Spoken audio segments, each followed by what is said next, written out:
I'm Josh Liston from On the Bubble podcast, an oral history of television fandom, part of the Gunna Geek Network, just like the show you're checking out now. Shows on the network are individually owned, and opinions expressed may not reflect others. Find other awesome geeky shows at GunnaGeekNetwork.com. Show me your calendar and your checkbook, and I'll show you what your values are. Capes on the Couch podcast is for entertainment purposes only. Dr. Issues is a psychiatrist, but he is not your psychiatrist and does not have knowledge of your individual situation. For any personal mental health concerns, please consult your own healthcare providers. For medical emergencies, please call 911 or the designated number in your area immediately.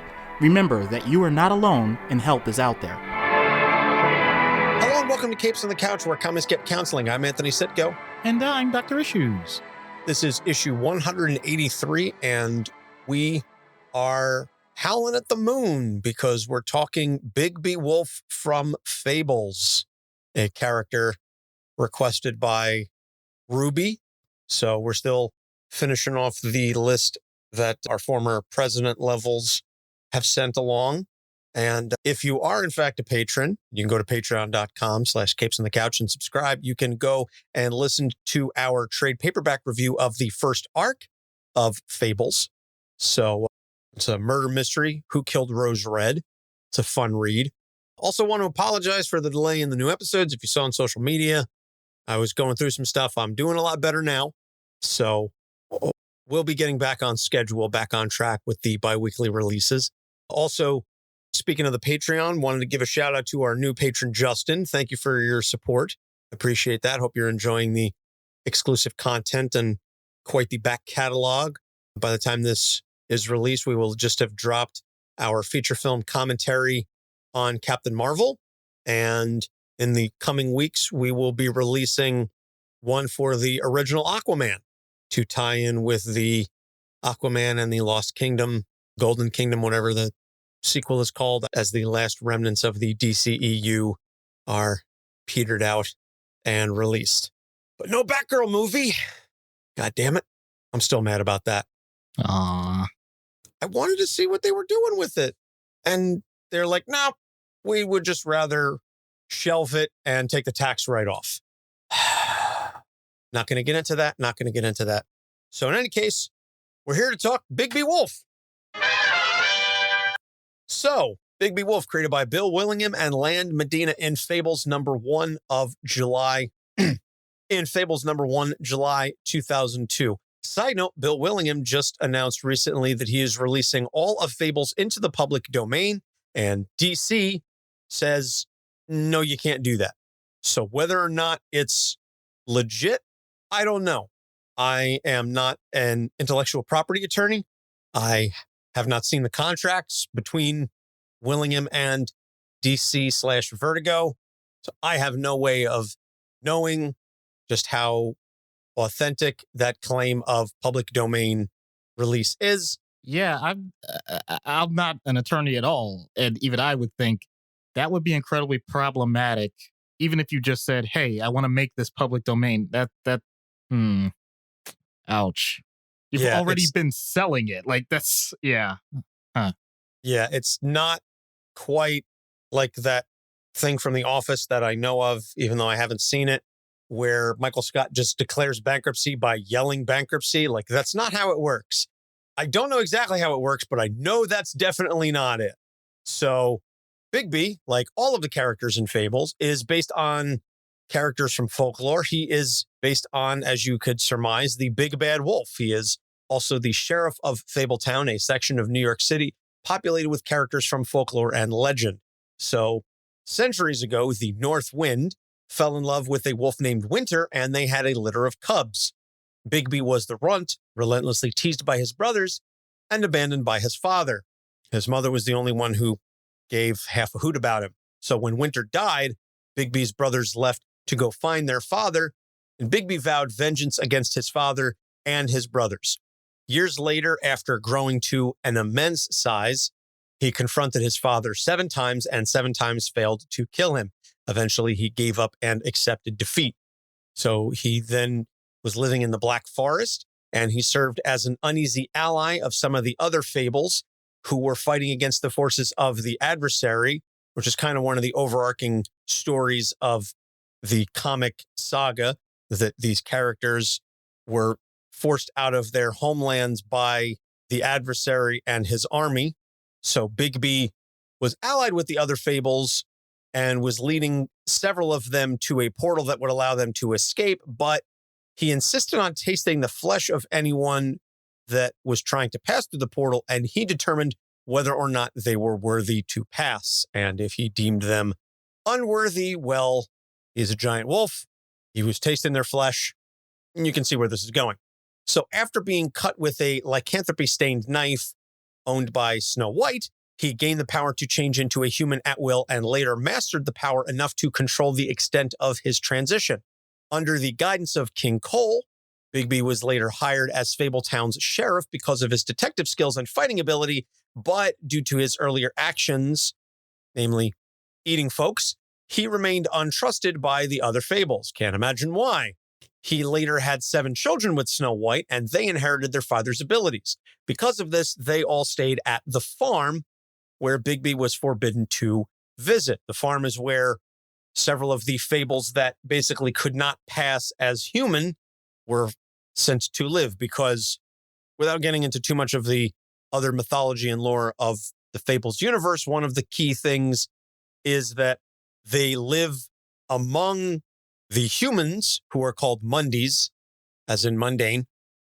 But if you can't pass for a human, either through your own abilities or magic or what have you, then you're sent to live on the farm, which is where the 3 little pigs and various animals and giants, et cetera, et cetera. And the farm is in upstate New York. So, which also leads to some other intra-Fables fighting, because the animals basically say, you're treating us like second-class citizens and we're not going to stand for this anymore. And it's a whole thing. And because of all of the stuff that Bigby had done previously, the animals and other farm residents say, no, you can't come here or we'll kill you on sight. So Bigby can't stay with his family until he's forgiven by Prince Charming. And that's a whole other thing. I'm not going to get into that. So he marries Snow White, and then he and the family move to Wolf Valley, and he retires as sheriff. Fast forward a bit, Snow White gets into some squabbles with Prince Brandish. Bigby goes to fight Brandish. Brandish turns him into glass and kills him. Bigby gets resurrected by witches, but since one of the pieces of glass was missing, his resurrection was tainted, and so he kind of comes back wrong. It's very much like a monkey's paw kind of deal. And he's under the control of Nurse Sprat, who turns the last piece of glass into a ring that she uses to control this zombified, essentially, Bigby, until the final piece is returned and he is fully restored. And in the epilogue to the story, centuries later, he and Snow White are still happily married. He's a devoted husband and father, and he definitely experiences quite a bit of character development over the course of the 150 plus comics. And if you don't want to sit and read 150 comics, you can play video game, The Wolf Among Us, which kind of serves, if I'm not mistaken, as a bit of a prequel to some of the story in the comics. Yeah. They're not married. There's other characters that have different roles. Parts of it take from the trade paperback review that we did, but not all of it. And it keeps the spirit of Fables, but clearly it's its own story, which is commonly what Telltale Games does with all of their content. I love Telltale Games as an industry. I love those types of games anyway, so I recommend it. I will definitely have to add it to my Steam library if my friend Brian hasn't already, because he shares his library with me and he's got like 800 games. I'm not even exaggerating. So I will go through the list and see if it's on there somewhere. So that was kind of a brief summary. Again, we're not going to get too much into the whole folklore and mythology of Fables because we're kind of gearing in on Bigby here. So let's get into the issues. So the theme for Bigby is taming the mind while remaining wild at heart. And As I said, the first one we're going to discuss is one of the things we've mentioned a couple times. The other Fables do not trust him because of his actions prior to the amnesty. They're like, yeah, we understand you're the sheriff. We understand you're passing for human now. Yeah, it's great that you're with Snow White. She's deputy mayor and she claims to trust you, but no, we don't. And that's kind of hard considering, again, he's the sheriff who's already not exactly a trusted position.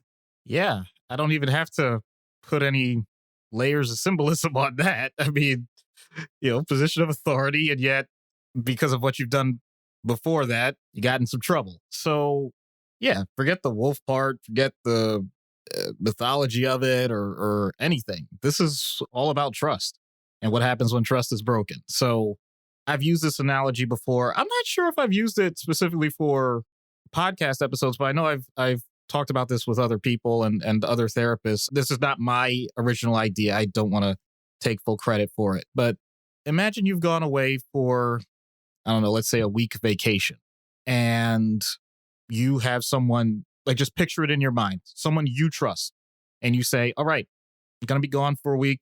I want you to house sit, watch everything. Just make sure nothing disastrous happens. You can eat all the food, have fun, but please, just make sure when we get back, we're going to have a place to stay. And you come back and your house is completely burnt to the ground. And the person you trusted is standing outside with the fire department. They're asking what happened. You get a report and forget the details. But at this point, they say, like, whatever it is, I left the stove on. I tipped over, a candle when I was like taking a relaxing bath. I just, wasn't paying attention, whatever it is. So there's so many things that happen there. First of all, it could be a form of grief. If it's someone that you loved in the first place that has broken your trust, then yeah, you're going to go through stages of grief more than likely, whether it's in order or not. Same thing with any other level of grief. That's one aspect of it. The other side, of course, is how will you consider moving forward with the relationship? Is this a total deal breaker for you? And here's the part that's very difficult to understand from the person where it was an accident. You don't get to make the decision. It's out of your control. The other person is going to have whatever reaction they're going to have to the circumstance. Either they're going to say, you know what? I love you so much. I understand it was a mistake. I'm hurt. I'm disappointed, but we'll make it work. Or you have absolutely ruined my life, which, by the way, may be true. You have changed everything around so much in terms of how I'm processing this. I need some space, meaning it's meant to be a temporary thing, and eventually we'll find a way to work this out. Or get away from me before I kill you on sight. As I said before, you don't have control over the other person's responses. You only have control over your response once this has happened. And I'm trying to put it in the light that it wasn't intentional, but I just need to expand again. What if you were in a different headspace? What if it was something that, due to anger, due to frustration, things like that, forget the fire analogy, you did something that was hurtful. And now, because of your own processing of what you did or how you were feeling at the time or whatever, you now want to make amends. Once again, you don't get to choose how the other person feels about it. So all of this is well and good on the other person's side because they are going to make the best decision for them and how they live their life. How you decide to live yours and how you want to pursue whether or not you want to continue to try and mend that relationship or make other decisions and just let it be. These are all possibilities. And with someone like Bigby, and we'll get into this a little later, the way that he has to deal with it because the situation is so enmeshed, he doesn't get to throw it away. He has to deal with the fact that these people are still his responsibility. So you have to live with the circumstance that they don't want you, but they need you. And what you do from that point forward, I don't want to say that it's an easy choice, but it is one that's going to be thrust upon you pretty much every moment of your existence. That might take some time to work through where it doesn't cause micro trauma every day. I don't know that it wouldn't. And I think that's also one of the reasons, among others, why he smokes and drinks so much to deal with the stress of the job. Also, just occurred to me, he is a wolf, but sheriffs, I thought cops are pigs, aren't they? Oh, wow. Wow. But the pigs don't trust him. Oh, I am. It's rare that I feel like I get outpunned from the start. You got me, man. So the second one, and this is very just straightforward, hostile relationship with his father. His father, the North Wind, is a right bastard, just unabashedly so.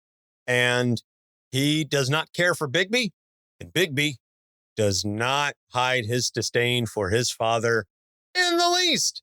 Doesn't even try to hide it. Can't even bring himself to call him dad, just calls him Mr. North. Yeah. Yeah. Once again, forget all the pretense of mythology or anything else. This is the type of relationship that many people have to deal with. So when it's mutual, it's fascinating to me because, especially a situation like this, he wants revenge, but I'll admit, I'm going to get a little deeper into the psyche here. He actually still wants acceptance. That's just the nature of the parent-child relationship. You want to get to the point where, as an adult, you have some level of stability with the person that brought you into, or one of the people that brought you into the world. That is the natural way that we are wired as organisms. I know all the other more complicated theories of Oedipus and all these other things. I'm not even getting into that. I'm just simply saying whatever trauma happened when you were young, at some point, if that person still exists and you are making a conscious choice about how you're processing everything, then it's not even saying that you want to like the person. It's simply that you don't want it to continue to cause pain. That never happens. So what do you do with that pent up energy and frustration? Because you're not getting one of the most basic needs fulfilled ever. It never happened. You were rejected from the start. Bigby tries to use anger towards his father as a means of somehow rectifying the situation, trying to fix it. Father doesn't want anything to do with it. I know story-wise it's that his father always wins. I'm not even going that far. The point is that it's not getting resolved. His father is not even allowing for that resolution. So now you're going to have to find another way to accept the idea that the previous generation in your own biology is still good enough, even though all the evidence that you've been given by the people that in theory would be closest to you have said otherwise. It's kind of tough. You can get external validation, and he does. He finds close relationships that allow him to continue to live a fulfilled life. But anytime it's brought up, it's very clear he never lets that go. So, once again, for anyone that suffered this type of trauma, please understand. I'm not saying that it'll ever be okay, but I will say it can be better than it is now. And it doesn't require the other person to validate that. Yeah, and it very much, in a odd sense, kind of mirrors one of the other major father-son relationships in the series. And apologies for spoiler alerts for a 15-something-year-old comic book at this point, but the relationship between the adversary, aka Geppetto, and Pinocchio, is very similar. Pinocchio knows that Geppetto is a bastard, but because Geppetto used some sort of loyalty spell in the magic when he created Pinocchio, Pinocchio hates his father, but he cannot break away from him. So it's this contrast between Pinocchio and Bigby in terms of their relationships with their asshole dads. And Pinocchio wants to break away, but can't.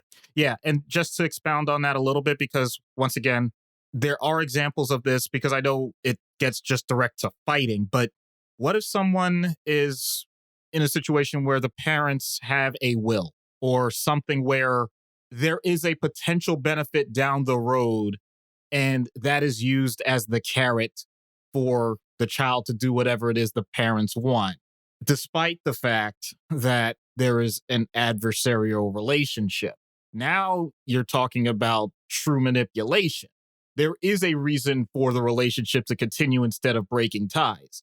Now you're just on a scale. What is the true value of doing what someone else that I despise wants me to do, or have a relationship, maintain a relationship that I am getting lots of negative feedback for? Like, I just emotionally can't tolerate it. And yet, because of this other potential reward, I'm willing to just suppress my emotions, just do something different, and just bear it out as long as I can. I'm not saying that's a good way to handle it, but that's one of the other potential nuances to it. Or maybe it's a child, relationship where I've been living with them because financially I'm having trouble and they're helping me out, but I can't stand being under the same roof with them. Like, there's so many variations to this. I don't want to make it sound like it's purely this, battle. It doesn't have to be. It's just, that's the most primal way, aptly so. But it has so many other layers to it, or can have multiple layers to it. Yeah, and I think that actually kind of segues very nicely into the third issue, which is this internal dissonance between his animalistic nature and the human side that he has to present. Because he is one of the lucky fables, I suppose, for lack of a better term, that can present in a human fashion and can pass in society and isn't forced to live on the farm. He can walk around and look like a person, but he is still at heart a wolf. Yeah. He is still an animal. Yeah. And all of that raw nature is constantly bubbling just under the surface. And even after centuries, still there. Yeah. So in this case, I'll keep a little bit of the mythology, especially when it comes to wolves. If anybody knows anything, especially both Western and Eastern Europe, especially, Norse mythology, but also actually there's plenty of indigenous ideas related to wolves. Like, just, there's certain things in nature that are considered to be majestic and yet incredibly dangerous. And that's what the wolf tends to symbolize: strength and mystery. As humans, I'm going to bring it back to, relevant stuff for all of us. As humans, there are times where many people just want to, let's just call it what it is. They don't want to shut our brains off. We want to just do what feels good in the moment. And in certain small doses, that can be great. If you just want to take a break and, whatever it is. I'm not trying to shame anybody for anything that they do. I'm not getting into that. I'm just saying, enjoy yourself, have fun, not hurting anybody, in drips and drabs here, whatever. Great. But what happens if that's all you want to do? Almost hedonistic, or heaven forbid, it's things that are more reckless. I mean, we got people that, it's nice to see how strong that engine is in your car when you're, on the highway. It might be one of those things where you're kind of athletic and you really want to test yourself in some of these buildings with your parkour. I'm giving really extreme examples with those things. It can be relationships. It can be, that one night stand. It can be, I mean, everybody, insert your own examples here. You know what gets you going, okay? I'm not trying to shame anybody. What happens if you actually say to yourself, that is my priority in life. That is the number one thing that I want to do, at the excuse of everything else. And you can see how that might create some problems, especially if you have responsibilities to other people. I know, especially in Western cultures, people are familiar with the term midlife crisis. It's like magically there's this switch where you feel like you've neglected parts of yourself, and you're willing to sacrifice some of the things that you previously said were important for what sounds like almost childish adolescent things that, you had put to the wayside and you try and rediscover them, or you somehow see the world differently and you let go of other things. Why is it that doesn't last? Usually, why is that? It's because, as I've said many times, all things in moderation. You can't sustain yourself on hedonistic energy. It's just not possible. You're going to just be chasing a bigger and bigger high. And I don't just mean substances, although it can be that. And if you find yourself on that type of treadmill, and if you're finding that you're not sowing your wild oats in a way that you can't fit it into your regular schedule, then I would challenge what your calendar looks like. I would challenge what your livelihood looks like, because this doesn't have to be an either or situation, you know? So I guess what I'm getting at with this is you really ought to make sure that you play hard while you also work hard, while you also think hard, while you also love hard. You can do all of these things, just not all at once and not all the time. And I don't know what the ratio is for everybody, but please find out what it is so that you just don't basically immolate yourself in just pure ecstasy. So in other words, don't die hard. I can't believe that you... I can't believe you missed that opportunity. No, it's not that I missed the opportunity. It was, you know, you're on your game with this, man. I'm sorry. Wow. Okay, motherfucker. Well, we're going to take a break, and when we get back, we'll get into treatment. Stick around. Have you ever been reading through a stack of comics and thought, maybe I should see what this Arkham Asylum game is all about? Or been playing Marvel vs. Capcom and felt like you were at a real disadvantage since you didn't know who half the characters were? Well, Play Comics is the show for you. I'm Chris, and each episode we take a look at video games based on comic properties and how well they stick to that source material. So whether you know the comics and want to know how all these games work, or you know the games and want to find out where all this craziness came from, go check out Play Comics at playcomics.com or wherever you find your favorite podcasts. Have you ever wondered what Scotch will make your palate feel like it's just gone on a majestic journey through the Highlands? If LeBron will ever win another ring? Or if the Leafs will ever win another Stanley Cup? Mike, if they tune in to Scotch and Sports, they're going to find all that out and more. They're going to find out what's souring our Scotch, what our next Scotch on the shelf is, and our On the Rocks segment, where we debate two topics. You just met Mike. I'm Gertie. We got suds coming up, and we may be drinking Scotch, but our biased opinions don't change no matter how much we've had, and we have quite a bit. We'll even answer viewer questions, so send them in, and if you don't like the answer, well, we'll just have to have another Scotch, and we can still all be friends. We even talk a little, or a lot, of pop culture. Where else can you find hot takes on WandaVision, NFL analysis, and the fact that the Leafs will in fact win the Stanley Cup this year? Answer, Scotch and Sports. Hi, I'm Erica Schultz, and this is Capes on the Couch, where comics get counseling. And we're back. So treatment.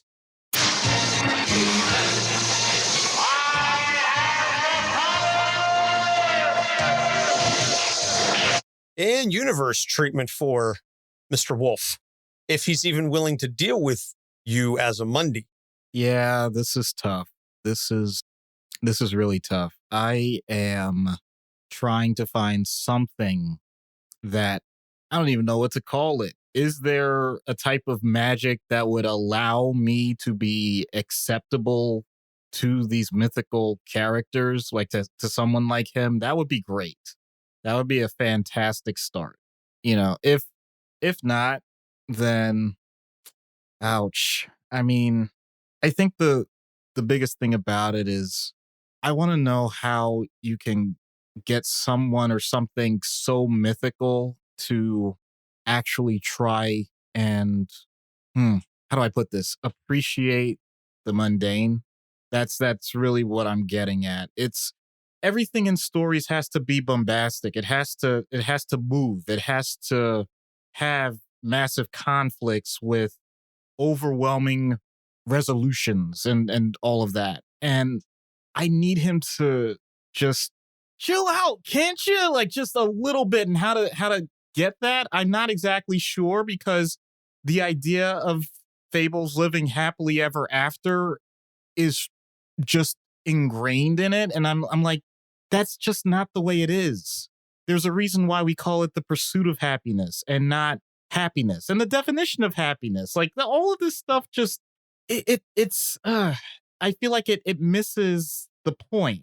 And I almost feel like if there's a way to, oh God, if we're going to go into fables, I mean, is there a way then I almost like to go to Arabic cultures and stuff if I can harness wind, like maybe getting a freed or something like that, because that's the one thing he hasn't beaten. And I'm not trying to take the place of his father, but if I can create something, let's say a sandstorm, because that's the opposite. It's not cold.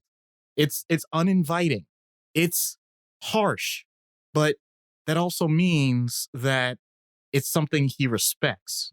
And if I can find a way, not that I could totally control it myself, but if I'm using a jinn, meaning a genie, and I can actually do that and say like, you know what, maybe you can't do this with your father, but maybe we could find a way to tame this and in some little way tame yourself.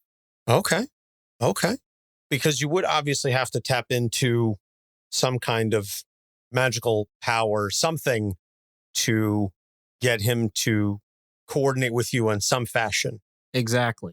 Which is why I went to Arabian Nights as opposed to all of the, Northern and, European things, because those are amazing. Let me make this clear, by the way, folks. I know it's a little tangent, but I absolutely love these types of stories. I love Grimm's fairy tales. I mentioned 1001 Arabian Nights. I love Japanese folk tales. All these things are just so amazing to me. And so the fact that someone made comics from this, I was like just blown away. So oh God, I appreciate the fact that I used a pun I didn't even intend to. This is that type of night, people. But yeah, I just want to say I have significant reverence for this. And I might even ask Anthony to link. It's part of a YouTube video that just goes into the mythology of the wolf and just how cool it is. Anyway, okay. I'm sorry. Let's move on. No, absolutely. I will totally do it. So send it over and then send over whatever else you feel is apropos for carrying on this discussion. Out of universe then, I mean, we talked about basically how at the very least for the first two, you don't even need any sort of fictional whatever. So you've got a cop with daddy issues. Yeah. Who's, got some trauma that he's dealing with. Yeah. And then it's meanwhile, not all that far-fetched to say, right? These guys exist. Yeah. And then they're kind of acting out in different ways that gets them in trouble. Maybe they're getting into bar fights and stuff, or maybe their situation with their own family is falling apart because they seem to just booze it up. And, I mean, okay, now maybe we're making this too personal for some people. Like, okay, we're not, once again, not judging, okay? But not judging, just pointing at statistics at the rate of domestic violence and alcoholism amongst members of law enforcement. Just saying. Okay, so the first thing is if it's possible, because many times these people are closed off to the idea of treatment. I'm saying this in general. Once again, if you truly want to show just how strong you are, then actually take the step to ask for help. Okay? If we're talking about law enforcement, there's cop to cop. You could do it with peers. So that way there's much less stigma, much less judgment. If we're talking about anybody else, it doesn't have to be law enforcement, then all the resources that we've always talked about, in terms of finding someone that is at where you want to be. So if it is substances, AA groups, NA groups. If it's not, if it's more just personal interactions where you're looking for a different environment, there are healthy men's clubs. If you feel like it's a loss of, once again, I know we were talking about mythology before, but the key to that, spirituality, the idea that there's something greater than just yourself and you're trying to find that, then there is opportunities there. I'm trying to give all of the options before saying one-on-one therapy and a psychiatrist, because I think sometimes, and I know this might actually be costing me money, but I think sometimes we place that at the forefront when in reality, that's the bandage. That's the thing, that's the added tool in the toolbox. but you're not actually changing the other parts that are going to ultimately lead to fulfillment. I am going to be the person that treats the underlying depression, anxiety, anger, all of those things. That is true. I admit that. But those other components to your life, male or female, by the way, because I know we targeted males the way I was talking, okay? But regardless of that, there's going to be some areas where you're going to have to call on people that aren't necessarily therapists and counselors, and you're going to have some difficult interactions to have a better quality of life. Saying you're sorry, apologizing to people that still are willing to accept it, and even if they're not, actually recognizing whatever your work schedule is and seeing if it actually fits in with the other components that you feel you've been either neglecting or you didn't even recognize existed. Show me your calendar and your checkbook, and I'll show you what your values are. So doing that part of the work, because I know what my job is, and the therapist knows what their job is, that's fine. We'll take that brunt. But that other stuff, that part, I'm sorry, we don't have a pill for. And so if you want to confront those things and actually deal with the adjustments that have to be made with that and deal with that level of pain, once again, if you want to show that strength, then go ahead and do it. It's an amazing thing. It's an amazing way to progress. Just putting that out there because I want people to know it's not just that antidepressant that's going to get the job done. If you haven't actually fostered the relationships that are important to you, it's not just going to be the anxiolytic that handles those tough meetings at work where you got to just say up front to your boss, you know what? I'm not saying I'm quiet quitting, but I do have to take a step back because there are other things that are more important to me. All those types of things that you just can't delegate away. At some point, it's going to happen. Either people are going to do it for you or you're going to do it for yourself. I hope that you do it for yourself so that you can keep the other people in your life. Yep. Either you control your circumstances or the circumstances will control you. So all that being said, let's see what happens when we get Bigby Wolf on Dr. Issues' couch. Hello, Mr. Bigby. Bigby's fine. Hello, Bigby. I'm Dr. Issues. And I'm leaving. Please don't, or we're both going to be in trouble. There won't be any trouble if you just step aside. You can see I'm fine. I've come in like this before, and I tell everyone in the ER that I'm fine, and they let me go. Not this time. Why not? Because you've come in so many times with unknown injuries, outlandish reports that don't make sense, and by the time you leave, it's as if nothing ever happened. Exactly. That's why the ER director wants me to do a psychiatric evaluation for decision-making capacity.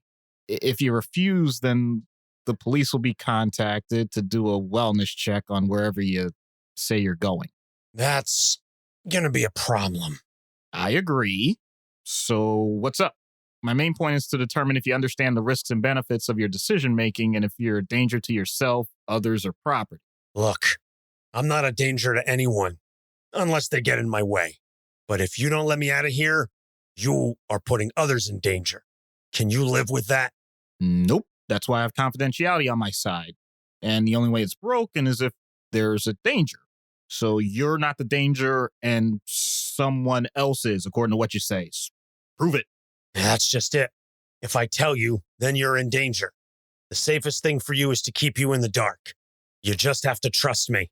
But do you trust me? No. Well, you sound kind of paranoid. That means the feeling's mutual, okay? We got a Mexican standoff here. I have my regs, okay? You can beat me to a pulp. You can bash your way out of here. You can tangle with the police. But I know my job, and it's protecting society at all costs. That's all there is to it for me at this point. What's so funny? You and I are a lot more alike than I figured. Okay, fine. Have it your way. I'll play your game. I'll answer your questions, but only far enough to get me out of here. We clear? Crystal. I hate that word. Why? Bad experience. Long story. Long story. Well, for once, I ain't got time for that. Plus, you're obviously in a hurry. All right, so let's get down to it. Why'd you come to the hospital? Well, I didn't exactly volunteer. Tough scrape. I got hit with a truck. What felt like a truck. I know people don't survive too many hard shots, and they said they wanted to check me for a concussion, so here I am. Well, you look and sound pretty good, all things considered. You should see the other guy. All right. Were there any homicidal threats? Nope, not this time. Not this time. How often do you get threatened? Is this like a mob thing or? No. Believe it or not, I'm actually on the side of keeping things in order. I really can't say more than that. Classified? Sure, let's go with that. All right. I think I'm getting the picture. You weave quite the tale. No kidding. You done? Not quite. Do you know what the typical treatment plan is for when you're evaluated for physical and mental injuries? I wait a while, and if I'm okay, I leave. Like I said, 1,000,000 times. Every time. Including now. Well, you're consistent. I like it. And do you know the risks if you leave without any further medical evaluation? Yeah, I get to not talk to you anymore, and I get on with my job. My very important job that keeps you and everyone else safe, and none the wiser. Am I making myself clear? A bit grandiose, but sir, yes, sir. What? Okay, sorry. I didn't mean the sarcasm. I'm picking up what you're putting down. You're a tough guy, lots of fighting skill, important work under lock and key, no major injuries, survival, protection. Okay, all right. I'm satisfied. You don't have to tell me what branch. Is it CIA, FBI, Secret Service, ADF, DEA? Ooh. Maybe you're international. It's like MI6. You read too many novels. Stop. Completely off the books. Wasn't even trying with that one. All right. Look. I'll make your chart locked, and the only way to break the seal is if you or your POA approves. Is that a deal? What's a POA? Power of attorney. It's too complicated. Or look, if you don't have the ability to share that type of legal document, you would just need a listed next of kin. Not a chance. He's too much of a blowhard. And the missus, well, she found out I'd gotten in a scrape like this. It's not going to end well for me. Wow. Who wears the pants there? Okay, suit yourself. I'll be as vague as possible with details. You know what? All right, let me give you a heads up. I can't keep this up forever. If you do anything to compromise yourself, I won't be able to hold back what's in store for you. Look, as a doctor, I got to tell you, it sounds like you're going to get yourself killed at some point. Wouldn't be the first time. Well, I came really close. Oh, I'm okay. Maybe I was harsh. I'm sorry to hear that. A little disclosure. I see more people like you than you realize. Yeah, basically, I know your type. Yeah, what? No, calm down. I mean the facade. You come off like a grizzly, but I know underneath that you're a teddy bear. That's all. I work with some people like that. And even as a psychiatrist, I know I can't change them, so I just ride the wave, But word of advice, I really hope that you let the people close to you see like that softer underbelly, instead of the claws. Damn, Doc. You're a lot closer than you realize. Not bad for a Monday. Do I have to question your orientation? It's Wednesday. Can I go now? So, recommended reading. If you want to read Fables, you can, but recommended reading is actually to play The Wolf Among Us. Yeah! Which, while we were recording, I checked on Steam. Brian does have it in his library, and I've already gone ahead and installed it. Oh my God. You're going to have a lot of computer. I was like, okay, let me just check. I guarantee you're going to have a lot of fun. You are. You really are. Okay. I won't spoil it for you. That's fine. I don't know where I'm going to find the time. Something else has got to give. I suppose I don't have to eat, right? Or maybe, if I cut pooping out of my please understand my day, that will free up about 10 minutes or so. Please understand, these are storytelling on rail games. It's not like they branch out, but they still come to the same major points. Only the details of themselves change. You'll be fine. It's quick. Define quick, but anyway. So upcoming episode, we've got Airbard Thawne. Aquaman to tie in with the film release, and Echo to tie in with the TV show release. And as I said, we're going to have Aquaman film commentary for the patrons to drop in time for that. And I also have to get working on reaching out to some folks about Echo, because there are a number of things that character has that are at least beyond the scope of what Doc and I have firsthand knowledge and experience of, both from a Native American standpoint and from a hard of hearing standpoint. So perhaps that will be a bit of a roundtable episode, but I have some ideas. I just have to actually go out and do the damn planning. But, that's the story of my life. So anyway, you can find all of our episodes on our website, capesonthecouch.com. We're on Facebook, Instagram, Twitter, TikTok, and Threads at Capes on the Couch. We are proud members of the Gonna Geek Network. So you can go to GonnaGeekNetwork.com or GonnaGeek.com and check out all of the other shows, the other fabulous shows. I know Legends of S.H.I.E.L.D. just wrapped up their Loki Season 2 recap. I did one episode on there. I think it was like the second one.